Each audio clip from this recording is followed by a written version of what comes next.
अब ये सब प्रयोजन तो संक्षिप्त रीत्या कह दिए गए हैं। और एक बड़ा रसमय प्रयोजन है श्री रामावतार का।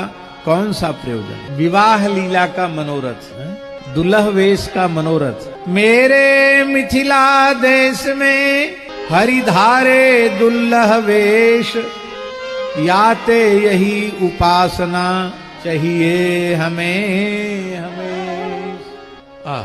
तो भैया जितने भी अवतार हैं, उन अवतारों की, समस्त अवतारों की लीलाएं अपने आप में बहुत अद्भुत हैं। अद्भुत नहीं, अद्भुताद्भुत हैं। किंतु जैसी विवाह की लीला का रस श्री रामावतार की लीला के काल में प्रकट हुआ, वैसा अन्यत्र दुर्लभ है। यद्यपि एक ही विवाह किया हमारे श्री रघुनाथ जी ने, लेकिन वही इतना अद्भुत है कि क्या कहना उसका। कोई उस रस का कोई पारावार नहीं है, उसका कोई और छोर नहीं है। परम रसिक वर रीवा नरेश महाराज श्री रघुराज सिंह जी ने विवाह लीला पर स्वतंत्र ग्रंथ लिखा है। जैसे भक्तमाल पर स्वतंत्र लेखनी उन्होंने उठाई श्री राम रसकावली, जिसका प्रकाशन पूज्य बक्सर वाले मामा जी चाहते थे, पूज्य गुरुदेव भक्तमाली जी भी चाहते थे, और इस बार वह उसका प्रकाशन हुआ है। यद्यपि केवल विमोचन की प्रति ही रेवासा धाम में आई थी।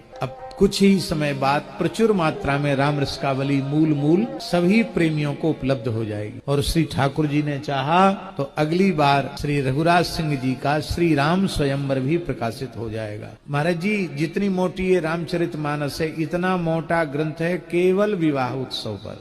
राम रसकावली तो फिर भी प्रसिद्ध है, पर श्री राम स्वयंवर कम प्रसिद्ध है, पर अद्भुत है। दोहा चौपाई में अद्भुत ग्रंथ है, उसका भी प्रकाशन भगवत कृपा से होगा। केवल विवाह लीला का ही विस्तार पूर्वक वर्णन किया है। इसलिए भगवान के अवतार का एक प्रयोजन है श्री जनक जी के मनोरथ की पूर्ति करना, श्री किशोरी जी से विवाह करना, दुल्हा वेश धारण करना। ये मत्स्य कच्छप वाराह हंस है ग्रीव नृसिंह आदि अवतार में ये लीला सुलभ नहीं हुई, रामावतार में ही विधिवत लीला सुलभ हुई।